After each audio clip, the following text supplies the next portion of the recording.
There are moments that you pray and it feels like your words are hitting the ceiling.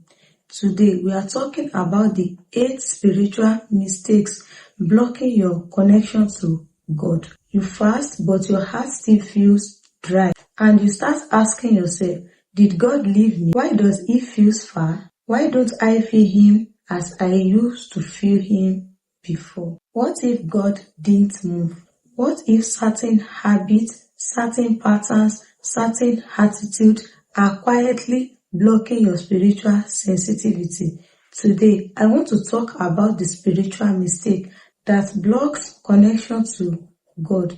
Not to condemn you, not to judge you, but to help you realign. Because sometimes the problem is not distance from God.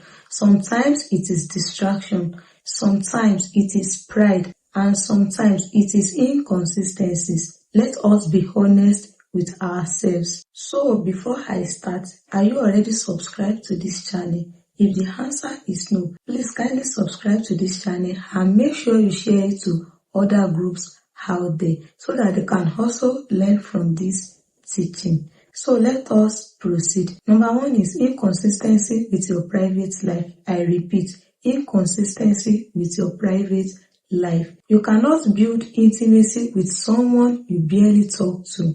If prayer is random, if worship only happens when you feel emotional, if you only read scripture when you are in trouble, your connection will feel unstable. Spiritual strength is built in routine, not emergency. You cannot ignore God for weeks and expect good sensitivity overnight. Even 10 minutes daily with sincerity builds more intimacy than 2 hours once a month.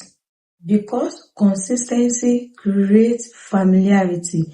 Familiarity creates closeness. If your spiritual life is inconsistent, your connections will feel distant.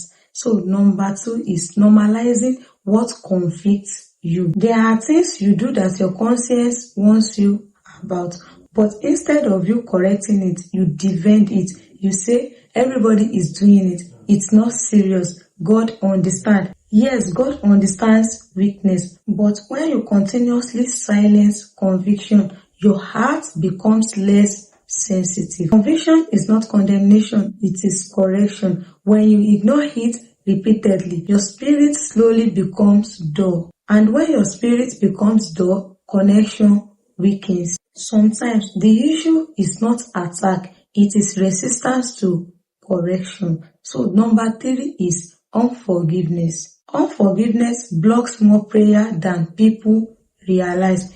You cannot hold anger tightly and expect spiritual clarity. Bitterness is heavy. It clouds your spirit. When your heart is full of resentment, it becomes difficult to feel peace. And peace is necessary for spiritual sensitivity. Forgiveness does not mean what happened was okay. It means you refuse to let pain control your spiritual life. Sometimes the breakthrough you are praying for is connected to the forgiveness you are avoiding. Number 4 is pride.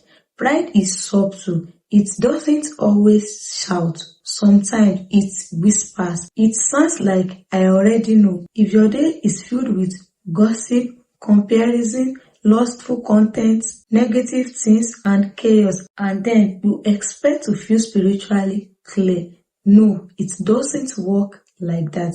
You cannot fill your mind with chaos, with noise, and expect your spirit to feel calm. That is not possible. If you want clarity, reduce distraction. If you want sensitivity, protect what enters your ears and eyes. What you consume daily shapes your spiritual atmosphere. So number 6, selective obedience. Sometimes God gives small instructions. Forgive that person, end that toxic relationship, apologize, start that discipline, stop that habit. But instead of obeying it, you delay it. And I want you to know that delayed obedience creates distance. You cannot ask for new direction while ignoring old instructions.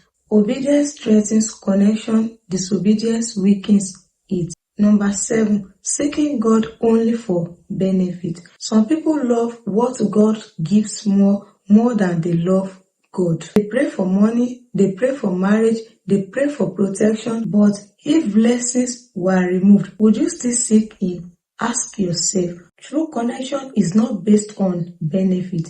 It is based on relationship. When you only approach God for what He can give, intimacy becomes shallow. So I want you to know that connection grows when you seek Him, not just His hand, but His presence. The last on my list is living a double life. I repeat, living a double life. Acting spiritual publicly, but feeding negativity privately creates internal conflicts. Because you cannot deceive God. Integrity strengthens connection. Divisions weaken it.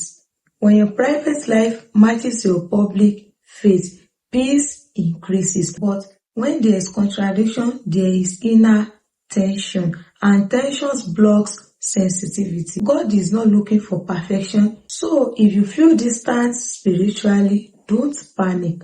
Distance is not always punishment. Sometimes it is invitation. An invitation to examine, to adjust, and to mature. So God is not hiding from you, but growth requires alignment. Connection with God is not about perfection, it is about surrender. So if you remove what blocks the signal, clarity returns. If this message actually spoke to you, take a moment today and reflect honestly. Which area needs adjustment? This actually brings us to the end of this video. This actually brings us to the end of this teaching. If you are just seeing my beautiful face for the first time, make sure you like, subscribe, and turn on your notification bell to get notified when next I upload a new video. Thank you.